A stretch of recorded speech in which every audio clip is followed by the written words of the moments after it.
Historia islame është e mbushur me ngjarje madhështore që kanë lënë gjurmë të pashlyeshme në ndërgjegjjen e njerëzimit.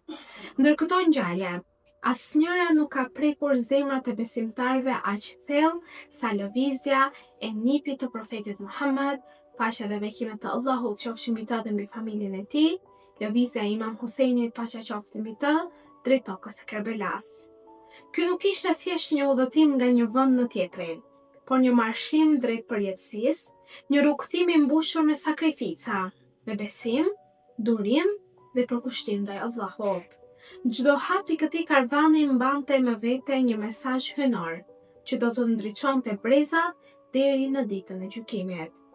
Kur përmendet karvani dhe nisja e tij, karvani i Imam Husajnit paqja qoftë mbi të, zemrat mbushen me emocione të forta.